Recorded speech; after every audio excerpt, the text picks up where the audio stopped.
जिनको जेल में फंसे हुए हैं उनको जमानत लेने वाला कोई नहीं है, पैरवी करने वाला कोई नहीं है। वैसे लोगों को पैरवी कर करके छुड़वाना चाहिए। अगर पिए भी हैं तो 100 मिलीलीटर या 200 मिलीलीटर पी करके शराब में पकड़ाए गए हैं। हमारा है शराबबंदी से कोई मतलब नहीं है, शराबबंदी होनी ही चाहिए। हम हैं उस घर में मैं पैदा हुआ हूँ जहाँ शराब बनता, शराब बिकता, और वहाँ से हम अपने होठ पर शराब नहीं लाया है। बिहार के पूर्व मुख्यमंत्री जीतन राम मांझी ने एक बार फिर से बिहार में शराबबंदी कानून को लेकर नीतीश सरकार को कटघरे में खड़ा किया है। साल 2022 की समाप्ति के एक दिन पहले यानी शुक्रवार को उन्होंने शराबबंदी पर सरकार को घेरा है। उन्होंने शराबबंदी को लेकर गुजरात मॉडल की सराहना करते हुए कहा है कि बिहार में भी परमिट पर शराब मिलने की व्यवस्था होनी चाहिए। जीतन राम मांझी ने कहा कि बिहार में शराबबंदी से उन्हें कोई दिक्कत नहीं है, लेकिन एक ही बात को बार बार कहने में ठीक नहीं लगता है। उन्होंने कहा कि शराबबंदी कानून की समीक्षा होनी चाहिए। मांझी ने जोर देते हुए कहा कि गुजरात में भी तो शराबबंदी है, लेकिन वहां तो बिहार जैसी बातें नहीं उठ रही है।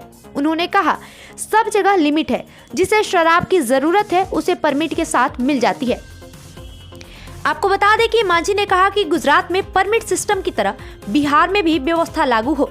बिहार सत्तारूढ़ महागठबंधन में शामिल हिंदुस्तानी अवाम मोर्चा के प्रमुख मांझी ने कहा कि शराब नहीं मिलने के कारण लोग हड़बड़ी में शराब बनाते हैं, जिसकी वजह से ये जहरीली बन जाती है, जिसे पीकर लोग मर जाते हैं।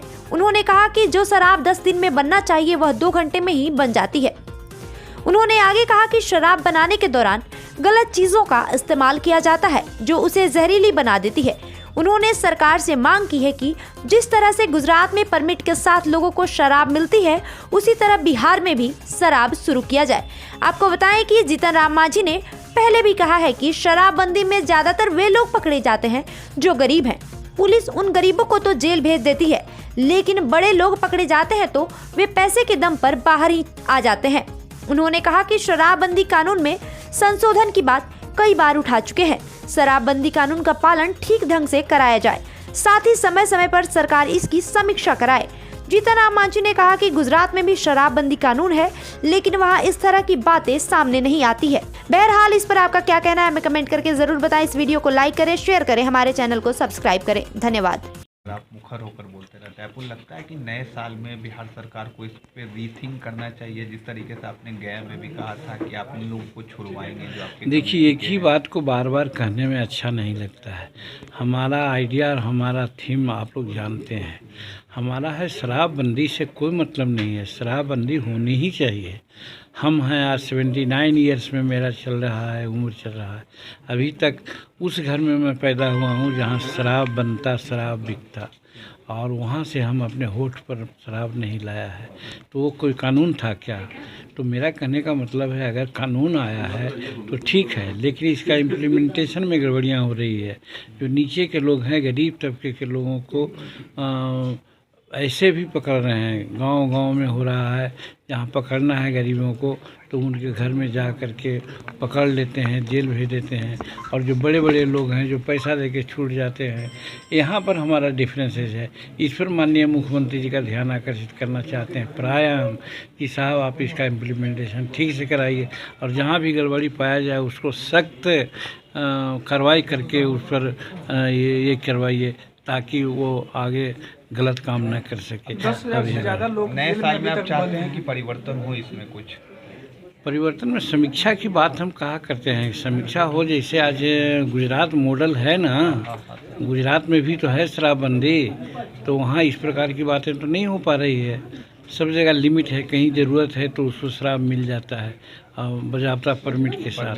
तो उसी तरह से यहाँ भी हो, और ऐसे करने में होता है कि लोग आनन फानन में शराब बनाता है और विषैली शराब बन जाती है, जिससे लोग पी करके मर जाता है। जो शराब 10 दिन में बनना चाहिए वो 2 घंटा में बन जाता है।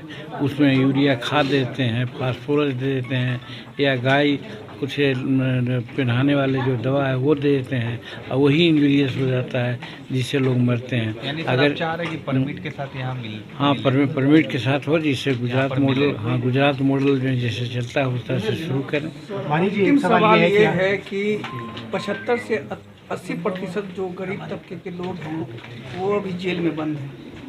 और अभी जो जहरीली शराब का कांड हुआ है उसमें भी गरीब तबके के लोग ही ज़्यादातर मरे हैं।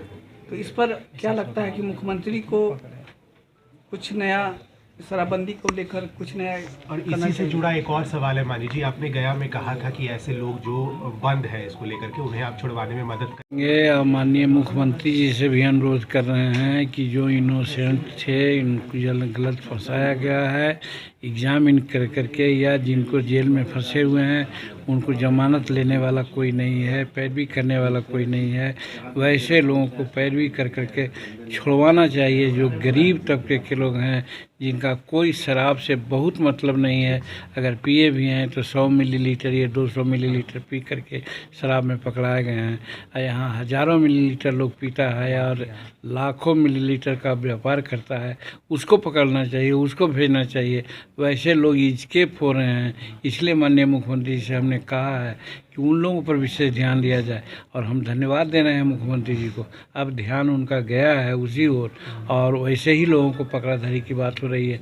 तो हमको पूर्ण विश्वास है कि जो जेल में फंसे हुए हैं गरीब लोग, इनोसेंट लोग, उनको छुड़ाने का वो प्रयास करेंगे।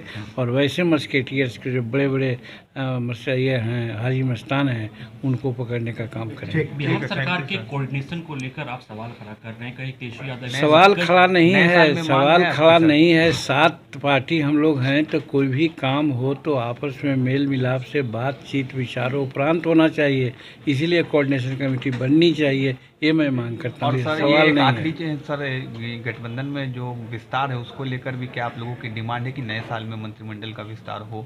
अब ये माननीय मुख्यमंत्री का प्रोग्रेटिव है, वो क्या करेंगे उन पर है, इसके बारे में हम कुछ नहीं कहेंगे। केशव यादव के पास 7 विभाग है, तुम आप चाहते हैं कि विभाग का विभाजन हो जाए? ये मुख्यमंत्री जी चाहेंगे, ठीक है मुख्यमंत्री सर। का यह प्रश्न है, वो चाहेंगे। हम उनके काम में बाधा नहीं डालना चाहते हैं।